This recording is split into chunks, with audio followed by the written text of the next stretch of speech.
Welcome back to the 77th online episode of Peacetime, hosted every Sunday morning by Peacepoint with myself, Phra Nicholas Thanissaro, live streaming from DIMC in Azusa, California. Last time you saw me, we looked at blessing number 35 on a mind invulnerable to life's ups and downs. With the Dhamma talk today, we'll continue on our journey through the 38 blessings to the second blessing in the final subsection, that is number 36 on sorrowlessness. So today's session will run to about an hour and 10 minutes, starting with a 20-minute talk on attachment and sorrow, then 35 minutes of meditation and 20 minutes on preventing or dealing with sorrow. If you cast your mic back to one of the questions viewers sent in back in the 13th blessing on cherishing one's spouse, you will remember that we heard about the importance of distinguishing between sensual and non-sensual love. Unhelpfully, the word love in English can be quite ambiguous, especially when in many religions it is important to distinguish between beneficial and destructive forms of love. In Christianity, for example, they go as far as to categorize love into 4 different types. In his 1960 book called The Four Loves, the British writer and theologian C.S. Lewis described, on one hand, a destructive love called eros, romantic love or need love, and on the other hand, 3 types of beneficial love, which he called gift love, comprising agape, unconditional love, philia, a friendship bond, and storge or familiar love. Buddhism also makes a distinction between destructive and beneficial love. It would always advocate the sort of love that sets you free rather than the eros or sensual love, which means that there is nothing wrong with unconditional love, friendship, or familial love. Similarly, in Buddhism, destructive and non-destructive love is defined by whether it leads to attachment. In Buddhism, non-sensual love, in other words, love without attachment, which doesn't require something in return, is usually equated with compassion or karuna, one of Buddhism's key virtues alongside wisdom and purity. Such love extends unconditionally with the expansion of the mind. Compassion is very different from grasping or love motivated by the ego. It breaks down the barriers between you and the rest of the world. For arahants, such love comes naturally. However, for those who are still unenlightened, the love we experience, although called by the same name, is usually possessive by nature. Possessive love is subject to the 3 universal characteristics and only reinforces our egoism. Worse still, however, possessive love has a painful withdrawal symptom called sorrow, which is the opposite of everything exemplified in this blessing. Because an arahant has no further possessive love, they experience freedom from sorrow. The quality of sorrowlessness is closely linked with virtues seen in the last few blessings. In blessing 33, we talked about 2 types of suffering, the inevitable and the miscellaneous or largely avoidable. In blessing 35, we already have been introduced to the unavoidable ups and downs of the world, where we can smooth out their effect on the mind by attaining arahantship, by recognizing the desirable and undesirable things of the world as subject to the 3 universal characteristics.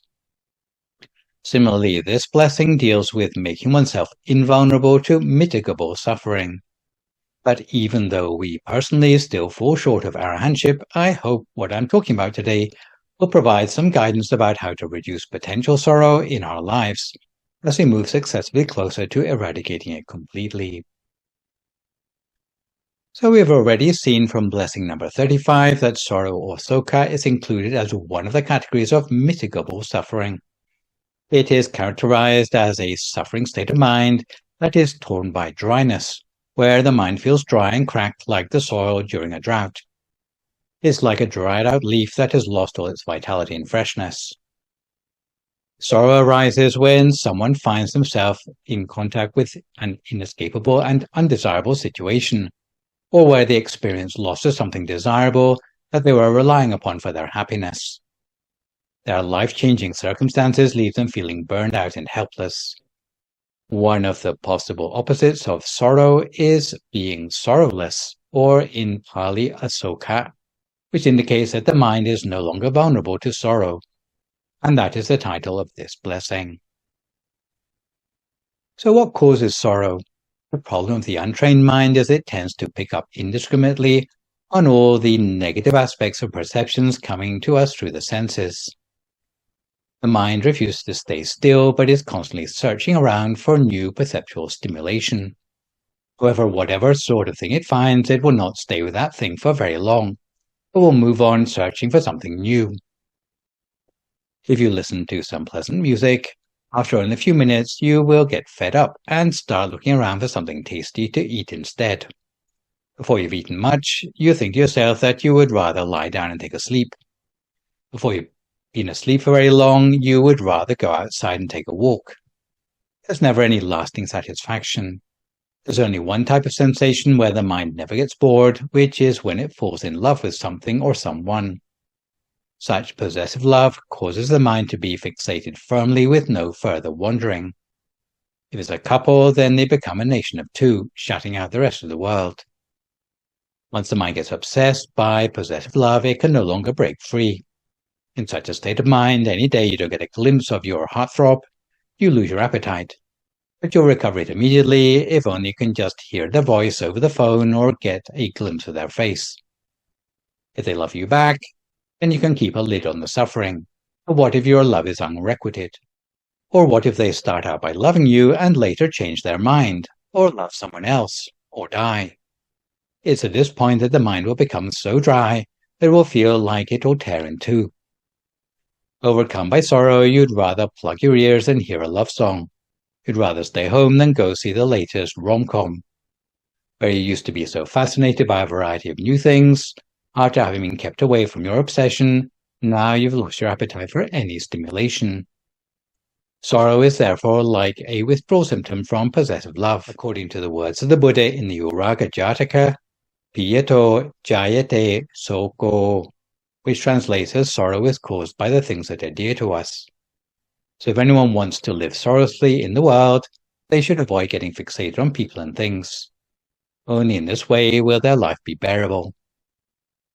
Possessive love isn't just limited to romantic interests, it can refer to any clinginess or attachment, whether it be your house, your car, or your job.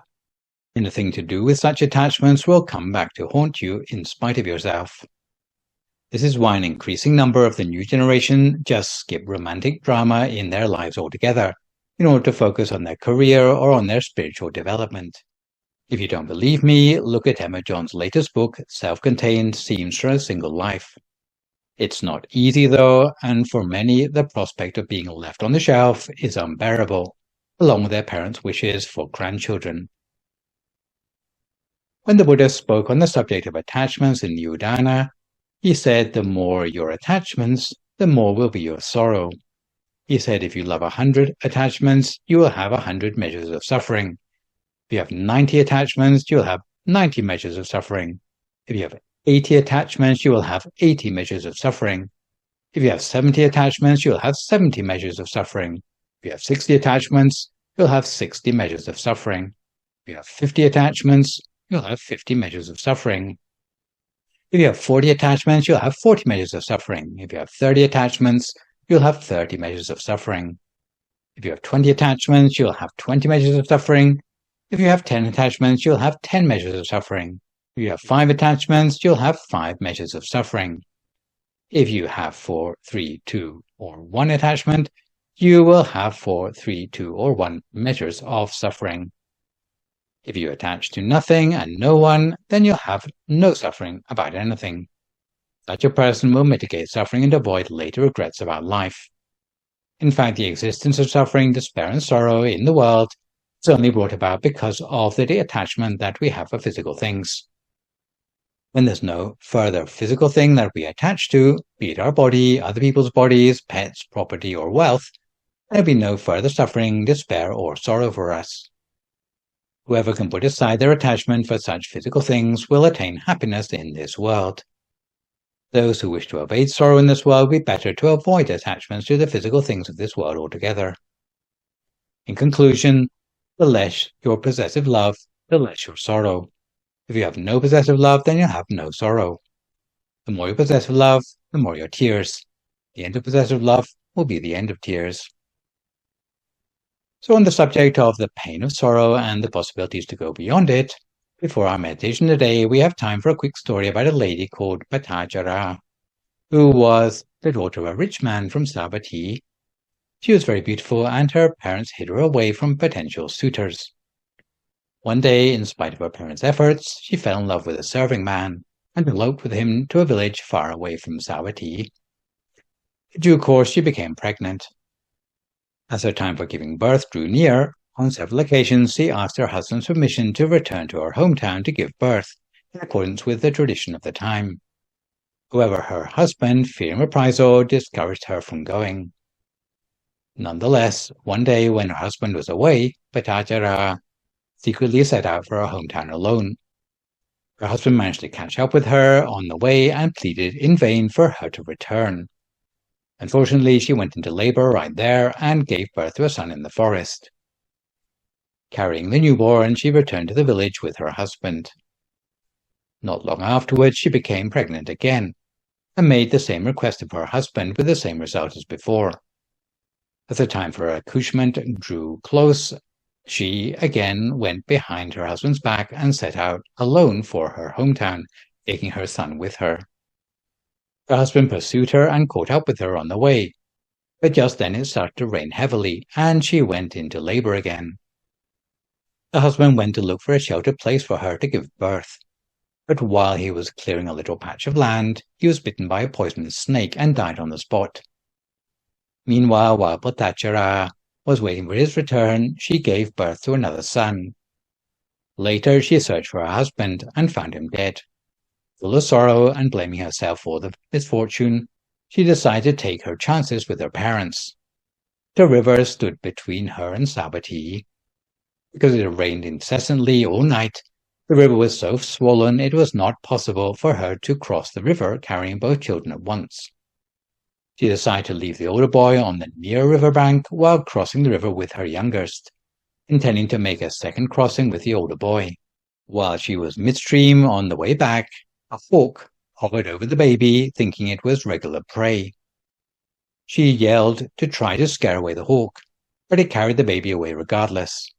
While the elder boy heard his mother shouting from the middle of the river and thought she was calling him over, so he waded into the river after her and drowned in the strong current. So in a single day, Patachara lost both her sons as well as her husband.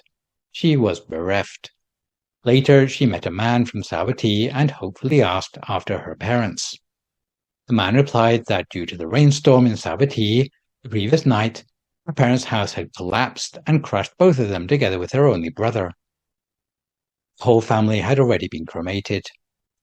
On hearing this tragic news, Patachara became completely unhinged. She no longer cared about her appearance and wandered the streets half-naked, shrieking, "Woe is me!"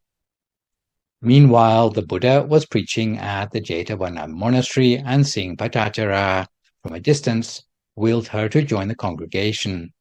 The crowd, seeing her approach, tried to prevent the crazy woman from upsetting the sermon.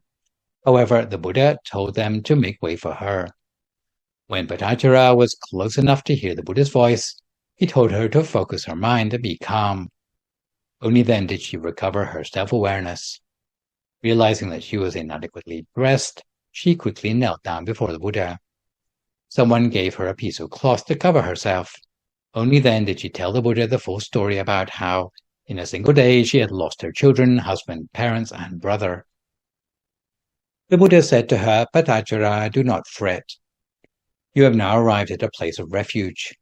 Just as you have shed tears for the loss of your sons, husband, mother, father, and brother, so too have you shed an amount of tears greater than the waters of the four great oceans over the course of countless lifetimes." The Buddha continued by teaching, "Patachara, the waters of the four great oceans are minuscule compared to the amount of tears shed by any one person on account of the sorrows arising from those they have lost. My daughter, do not despair. Be mindful." On hearing the Buddha's discourse from the perspective of many lives, Patachara's sorrow receded. The Buddha, knowing that Patachara had been able to control her sorrow, elaborated, saying, "Patachara, when one falls victim to death, neither one's sons, nor parents, nor close relations can protect one. One's kith and kin have no power to give protection. Knowing this lack of protection against death, the wise person restrained by morality should hasten to practice the noble path that leads to nirvana. On hearing this discourse, Bhattacharya realized the uncertainty and futility of existence and attained stream entry. Bhattacharya decided on the spot to become a Buddhist nun. Later, after her ordination, she was cleaning her feet with water from a bowl. As she poured the water for the first time, it flowed only a short distance before soaking away. When she poured the water for the second time, it went a little further before soaking away. The water she poured for the third time went the furthest before disappearing. As she looked at the successive flow and the disappearance of the water she had poured out, she realized, even so do mortals die, either in childhood, in middle age, or old age. The Buddha, recognizing remotely through his supranormal powers that Bhattacharya had reached this insight, sent forth his radiance and exhorted her, Bhattacharya, you are now on the right path, and you have the true perception of the aggregates of life. The life of one who does not perceive the impermanence, unsatisfactoriness, and insubstantiality of the component things is worthless, even if they were to live 100 years. Soon after, Bhattacharya attained arahantship and was later praised by the Buddha as the foremost amongst the nuns for knowing the Vinaya. So now that we are a little more well-informed about the downside of attachment, let's see if we can extricate our own mind from future sorrow by settling ourselves down for 35 minutes of meditation, which today is a recent live recording of the track entitled Accumulating Inner Peace for Resilience in Life. If at this time you would like to find a comfortable sitting position for yourself as you listen to my guidance.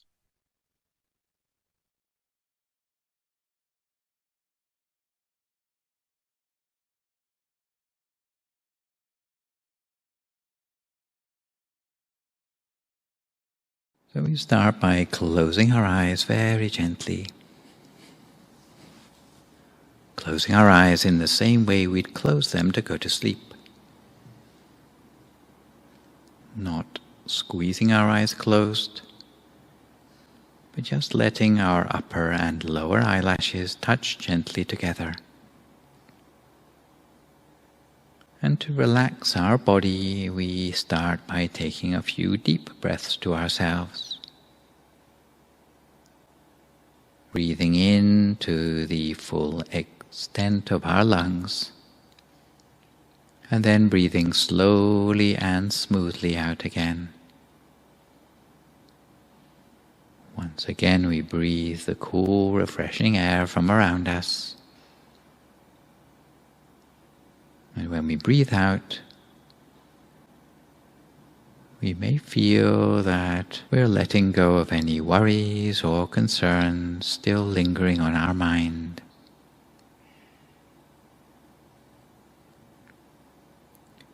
Meditation is mostly about our mind, but to create the conditions that allow us to work effectively with the mind, we need to relax our body first of all. And the way we do this is by what's known as a body scan, which means scanning down through the whole of our body, relaxing each and every muscle as we go. So starting at our forehead, we relax any tension in the muscles there. Then we relax our eyebrows and our eyelids.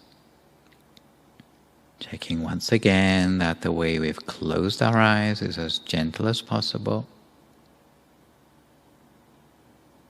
We let the muscles of our face become soft. Relax our jaw. Taking special care that we have not clenched our teeth together. Before moving on down to relax our neck and let our shoulders drop to their natural height. From there we relax our arms, our forearms, and then our hands and fingers, so that our hands are resting only very gently in our lap. And then continuing on down, we relax the whole of our torso, our chest, trunk, and the muscles across our tummy, before moving on down to relax our legs, all the way to our feet and our toes, until there's no remaining part of our body with any sort of stress or tension anymore. If we do notice knots of tension remaining anywhere in our body, then we do our best to relax them as far as possible, almost to the point that our whole body seems to disappear or melt away into the atmosphere around us. And this will allow us to turn our attention inward to the feeling inside us, that sense of warmth and well-being and of inner space, something which by any other name we might call our state of mind. And even our mind needs a little bit of mood setting to ensure the success of the meditation ahead. The way to do that is to put aside any worries or concerns still weighing on your mind, any regrets from your past or plans for the future, to leave nothing but the present moment, leaving nothing but the here and now, while we bring our awareness back within the space of the body to a safe place, a safe haven for the mind that some people have described as being like a bunker that protects the mind.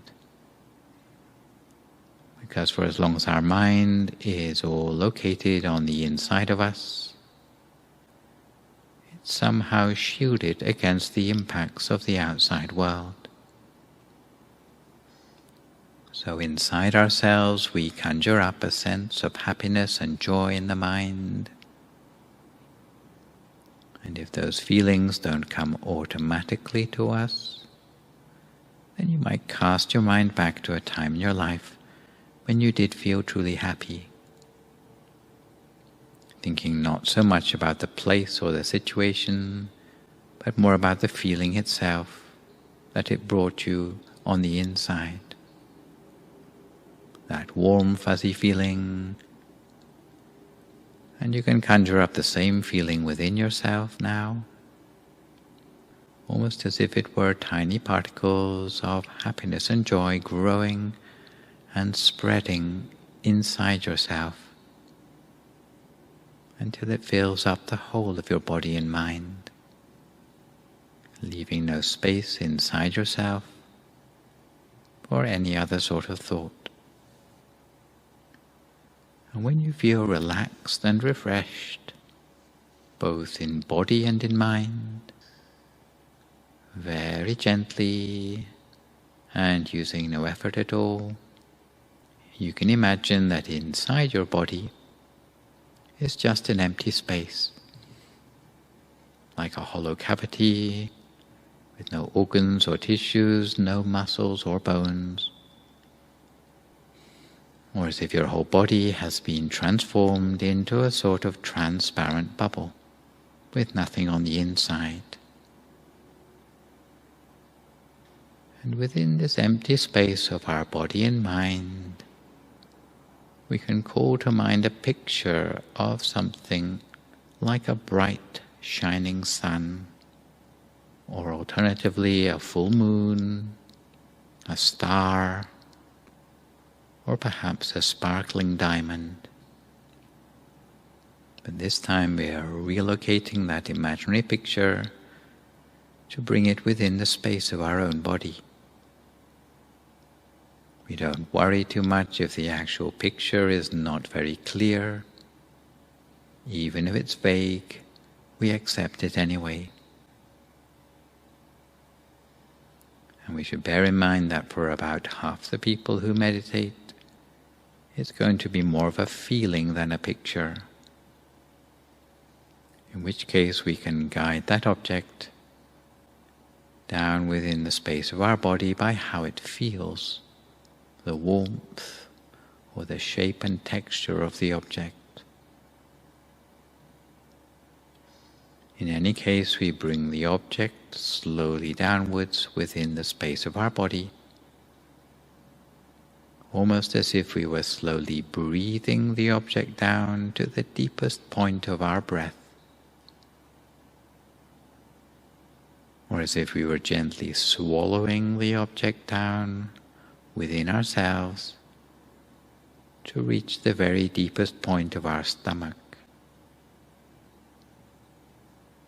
And once it reaches that point, or a point that feels comfortable for us, down inside ourselves, all we have to do is gently maintain the inner object at the center of ourselves, as continuously as we can, for as long as we can, not letting our attention slip away anywhere else if we can help it. If we do find our attention wandering away, then it's not the end of the world. We just bring our attention back again to the inner object. And if the inner object disappears, then we can just think of a new one. As for the possible problem of there being thoughts in the mind, if the thoughts are at a low level, then often we can just ignore those thoughts. Treat them like unwanted guests, to the point that they will eventually die down into silence all by themselves. Almost like guests that might go away if you starve them of attention. They will eventually go away all by themselves, even without a confrontation. But if you're one of those people who tends to have a lot of thoughts in the mind, then it may be the case that you need to make use of the traditional mantra, hearing the sound of the words Samma Arahang, or your own equivalent, not saying the words out loud, but hearing them silently coming up from the center of your body, as if that were the source of the sound. In other words, the same place that you see or feel the inner object. So we hear the words Samma Arahang, Samma Arahang, Samma Arahang, over and over again, lightly, gently, continuously, leading the mind deeper at the center of the body, while at the same time freeing the mind of any extraneous thoughts, until the mind comes closer and closer to an approximation of silence within. In the beginning it may seem that there are a lot of thoughts, with very few gaps in between. As time goes on in the meditation, the gaps will become longer, until the thoughts are less numerous than the gaps themselves. And you'll start to discern a sense of connection between your mind and the center of yourself.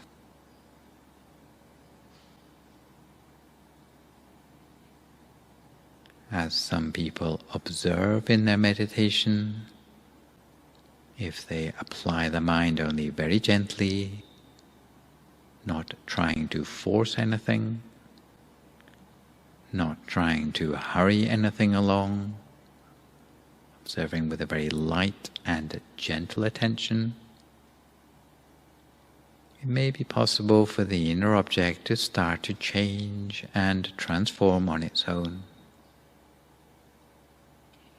In which case you just follow the inner experience. Follow the way it evolves without interfering, without changing it back to what it was before,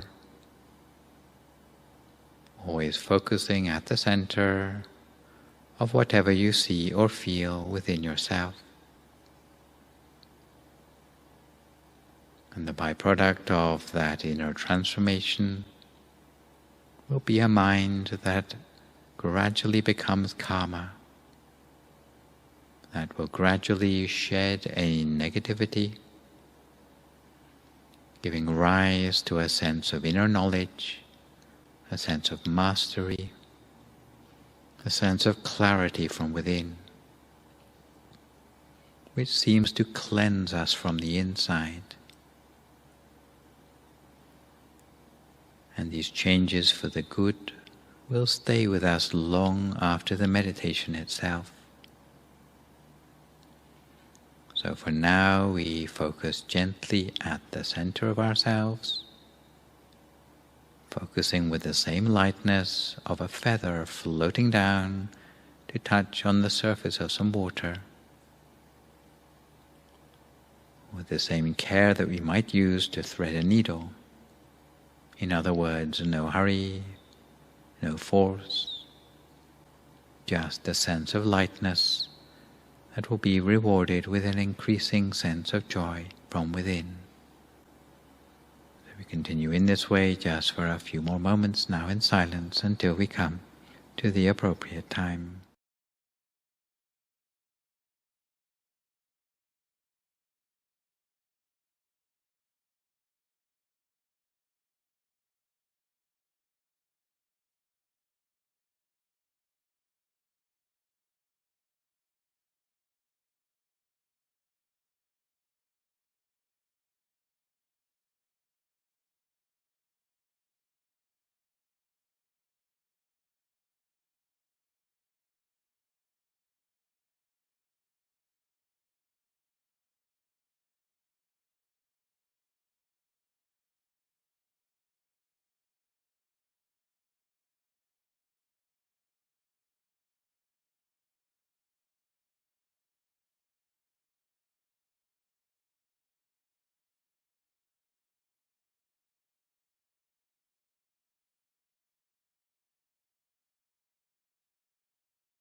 that if your mind wanders off onto other things, each time you realize, simply bring your attention back again to the center of the body as before.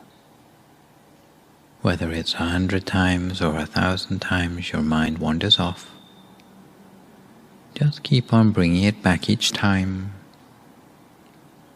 and you'll start to notice that from spending more time wandering, and it spends in place, little by little your mind will start to become settled more than it wanders.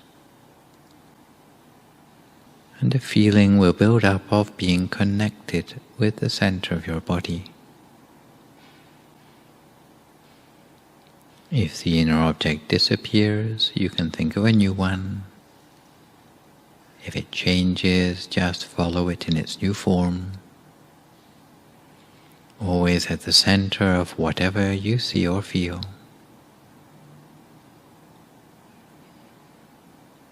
And with meditation, practice makes perfect. It's always something that we need to work at, just as we might work at a new language or a new sporting skill. The things that we do regularly become things that we become adept at. For some things like physical exercise, 2 or 3 times a week will be enough to keep you fit. But for meditation, a little each day is mostly what we would consider ideal as a way to move forward in our meditation practice. If we practice a little each day, before long we'll start to see some improvement in the ease with which we can meditate. We find that we're able to go further in the same length of time, or achieve a greater sense of peace. There'll be a gradual accumulation of peacefulness within ourselves, especially toward the end of the practice. There'll be a sense of well-being that builds up inside ourselves, a sense of calm that seems to be fostered within the mind. And it'll be a sense of calm that stays with us. Even as we get up from our meditation to do other things, we'll still feel calm from our meditation, as if it's something that we carry around with us. When we're new to meditation, sometimes the sense of calm will wear off after a while, especially when we come across things in our lives that are irritating or annoying to us. But as we become more adept in meditation, the sense of calm will become more robust, more resilient. And it will stay with us in spite of the challenges we encounter in life, until eventually there will be a seamless connection both inside and outside of our meditation practice. When we've got our eyes closed, sitting on our meditation mat, then that would be called meditation proper. When we've got our eyes open, doing other things, maintaining that sense of calm is known as mindfulness. So meditation and mindfulness, hand in hand, can help us maintain a sense of well-being throughout our day, which is really what we're aiming for. So for now we continue to keep our mind on track at the center of ourselves, lightly and gently, using only the very lightest of touch to keep the mind in place. Each to our own practice, just for a few more moments in silence until we come to the appropriate time.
สัพพพุทธานุภาเวนะสัพพธัมมานุภาเวนะสัพพสังฆานุภาเวนะสัทธาโสธีภวันตุเต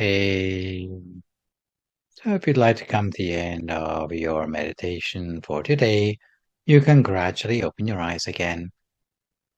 If you feel at all uncomfortable, then slowly try changing to a more comfortable position before gradually finishing your practice. So to come gently back to our subject matter of dealing with sorrow today, I should mention that it is a subject that I more usually reserve for eulogies and funeral homilies. So if you want to look up some of my funeral homilies on YouTube, you will find that there are more than a dozen different talks. Even without mentioning funerals, though, back in Lesson 10, we did flag up the special care needed when speaking to people in the throes of depression. For depression, of course, no specific cause is visible, whereas, at least for sorrow, we are often aware of the specific thing that we are missing or grieving.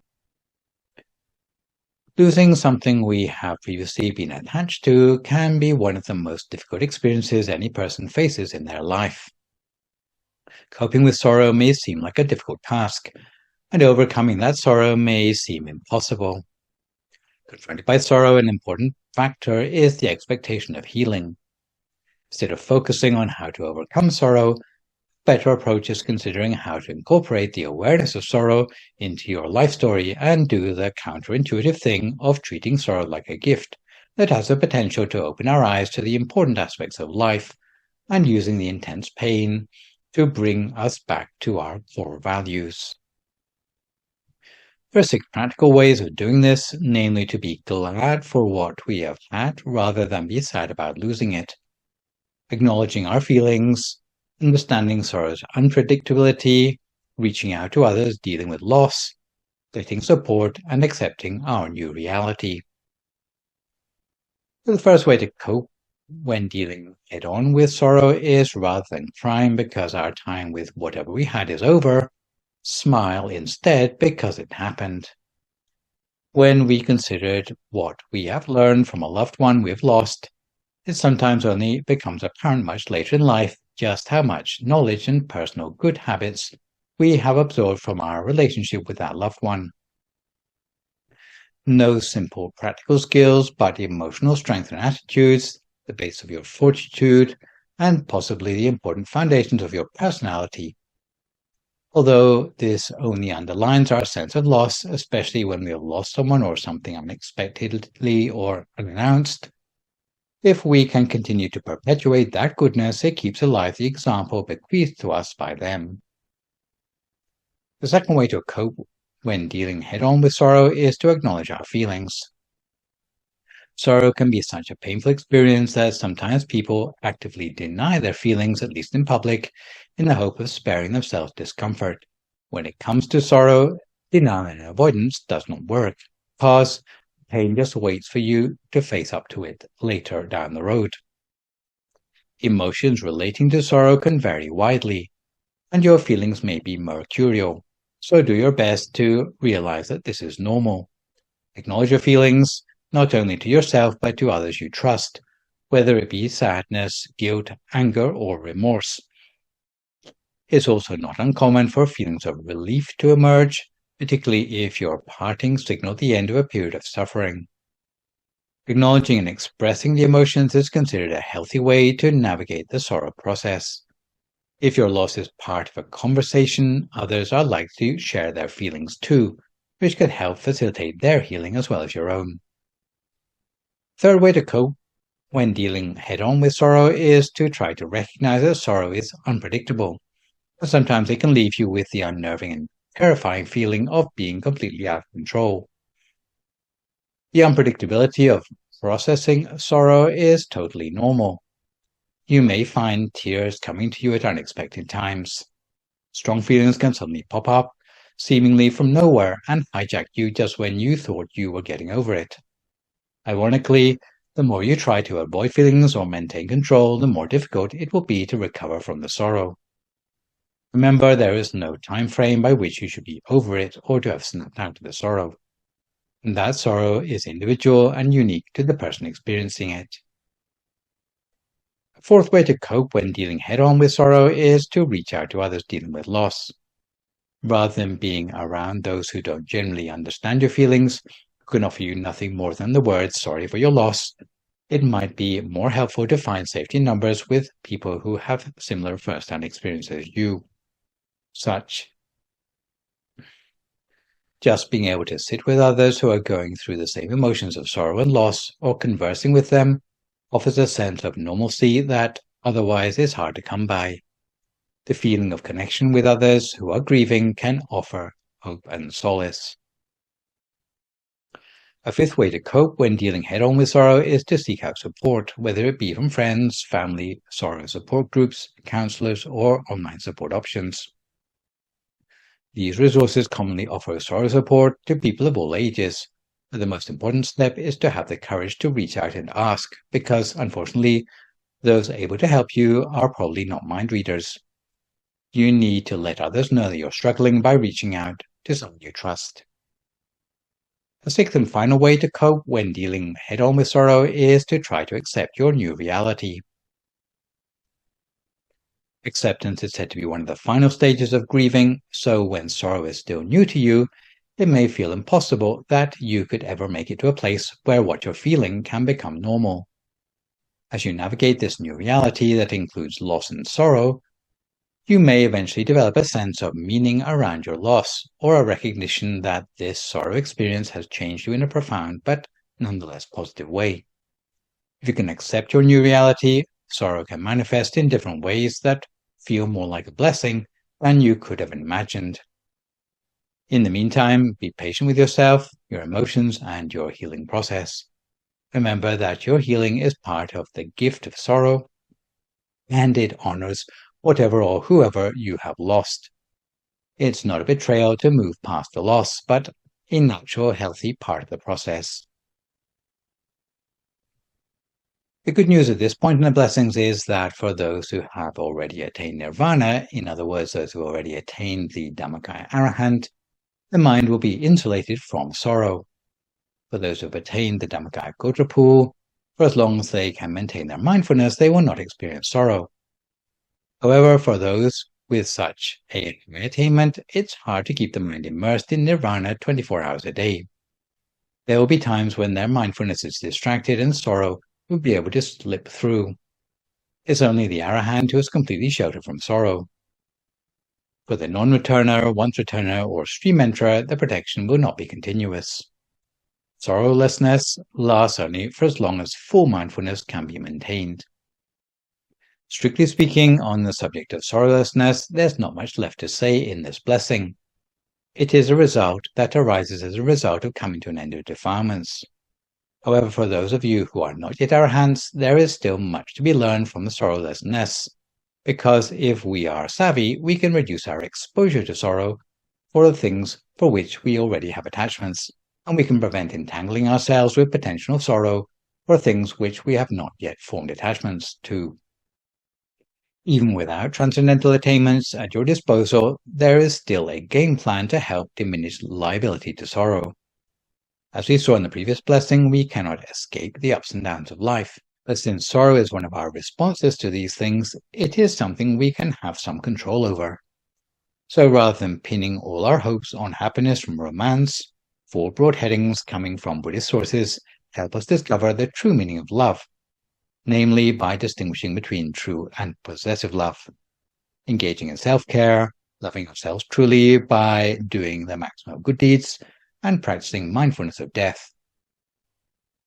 The first way is to distinguish between possessive love and true love, and cultivating true love at the expense of possessive love. This doesn't mean lacking appreciation for likable things or people, but we shouldn't let that liking become clingy or needy.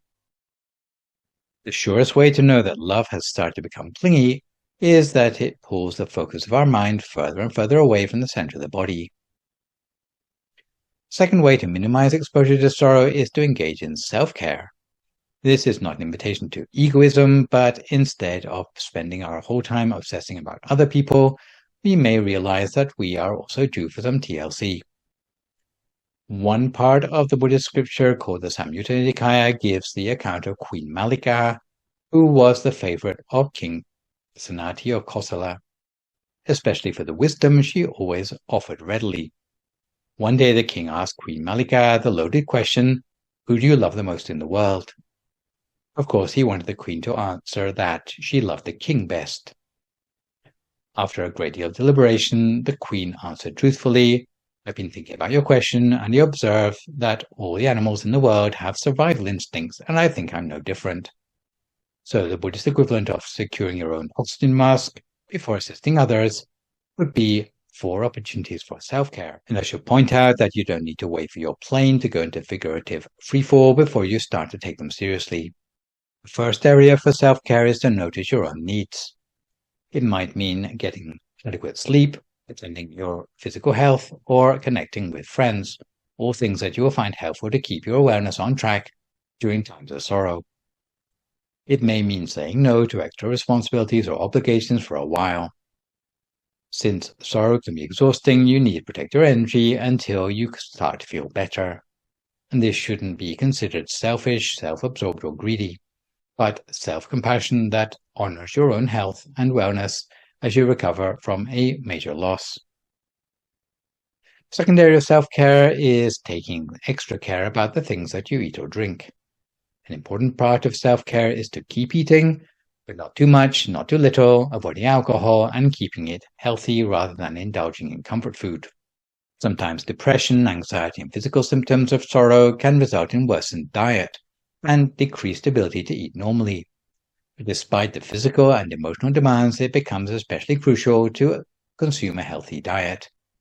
Remember that making drastic dietary changes during a period of sorrow might not be the best idea, so it's probably best to keep your usual eating patterns while incorporating healthy eating. A third area of self-care is making more effort to take exercise. Exercise and sorrow are a good combination because of the natural boost that exercise offers to your body and mind, because exercise releases endorphins in the brain that create feelings of well-being. Exercise is one of the few aspects of self-care that can make a positive impact on depression. So it may be helpful to have simple exercise as part of your daily routine, or join an exercise class where you can meet other people and focus on a common activity. Exercise will not cure sorrow, but it is a healthy method to take your mind off difficult emotions when they arise. A fourth area of self-care is to have more patience with yourself, especially as you experience the full range of emotions that come with the sorrow. You may have times in which you wonder whether you will ever feel fine again. Sit with those moments and trust yourself to heal, which is sure to happen given time. But be gentle with yourself and listen to what your mind, body, and spirit are asking for. Often we hold ourselves to a different standard than we do for other people. And it's sometimes useful to ask yourself how you would treat a friend who is in sorrow and give yourself the same kind of love, kindness, compassion, and patience that you would offer to that friend. A third way to minimize your exposure to sorrow is to love yourself truly through the goodness you do, which goes beyond mere self-care and could be referred to as truly loving yourself. This might be expressed through cultivating right effort, succumbing to unwholesome habits which you've never done before, overcoming any unwholesome habits you already possess, developing good habits that you never had before, and maintaining the good habits you already have. If you're a person who already meditates a lot, then you'll be a lot less likely to get bogged down in clinginess and attachment. If you are not yet established in the 5 precepts, then you should keep them strictly in order to protect yourself from antisocial behaviors coming from your neediness. Moreover, if you can keep the 8 precepts, you will be able to start to throw off the roots of the ties that bind you to clinginess and attachment. And some might say the life of a monk or long 8 precept retreats help us to find internal sources for our happiness instead of fixating on external ones. A final way to minimize your exposure to sorrow is to recollect death and cultivate mindfulness of the deterioration of the body. Without being unnecessarily morbid, Getting used to the idea of physical death and deterioration will gradually reduce the tendency for the mind to crave sensual stimulation. If you practice the recollection of death habitually, it will help you in your practice of meditation because it will stop your mind straying from the body. It will allow you to escape from the trap of the senses. If you were to ask the Buddhist logic behind organizing funerals rather than getting together to express sorrow, it is an opportunity for the participants to recollect the implications of death for themselves. Instead of being sorry for the deceased, it is a reminder that we will soon be following close on their heels, and we need to make peace with our lives before our time comes. With the help of these 4 practices, even though you are not yet an arahant, your mind will be better centered within the body and less easily taken hostage by things that eventually lead to sorrow.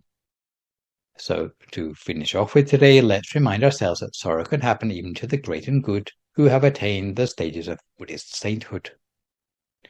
Lady Visakha, who was the most prominent female supporter of the Buddha, had been a stream enterer or Sotapanna since the age of 7. As a stream enterer, she had attained the Dhammakaya and had seen the 4 noble truths in the physical body, but had not yet seen them in the angelic body or any of the more subtle ones. Her attainment, as with all stream enterers, was to have uprooted 3 of the fetters, namely false view of individuality or Sakkaya Ditthi, doubt or Vicikicca, and belief in rites and rituals or Silapata Paramasa. Nonetheless, there are another 7 forms of subtle defilements, including sense desire or Gamaraka, still remaining in her mind that had not been uprooted. Since Visakha was a married woman with 10 sons and 10 daughters, eventually she ended up with a lot of grandchildren, all of whom were very dear to her. One day, her favorite granddaughter called Sudatta died. Even as a stream enterer, she forgot herself and went crying to the Buddha. The Buddha asked, Visakha, you once wished your children and grandchildren to fill the whole of Savatthi, didn't you? Visakha confirmed what the Buddha had said was true. And the Buddha continued by asking, do you know how many people each day die in the city of Savatthi? With a good general knowledge of her town, Visakha replied, some days as many as 10 people die, but at least 1 person dies each day in Savatthi. The Buddha continued, with so much death each day in Savatthi, isn't it better to save your tears, otherwise you'll be crying every day. In this world, whatever grief or sorrow or sadness there may be, exists because we hold on to something too tightly. The only people who are truly happy, the only people who are free from grief, are those who do not try to hold anything too tightly. If you wish to be free from grief and free from passion, you must hold nothing dear that is on this earth. With the help of the Buddha's reminder, Visakha realized that the more attachment you have for your loved ones, the more tears you will have to shed if you happen to outlive them. So this session I have introduced to you Blessing 36 on a mind free from sorrow. So for my next live session online, which will, fingers crossed, be a week on Sunday morning, we'll move on to the penultimate blessing, number 37, on freedom from subtle defilements. For good measure, I'd like to remind viewers that you can email your questions about meditation or what you've heard in the lecture to the email address that you can see spelled out in the slide, and I'll do my best to answer these on my next session. In the meantime, try to avoid recklessness or complacency as we continue to deal with the knock-on health and economic effects of the pandemic. Maintain a positive mood, speak only positive words, forgive others, extend good wishes to others, and meditate daily. Hopefully, as a result of today's session, you'll feel a little more insulated from the effects of sorrow in your life. So for today, this is me, Phra Nicholas Thanissaro, signing off for now. So long, folks, and stay safe.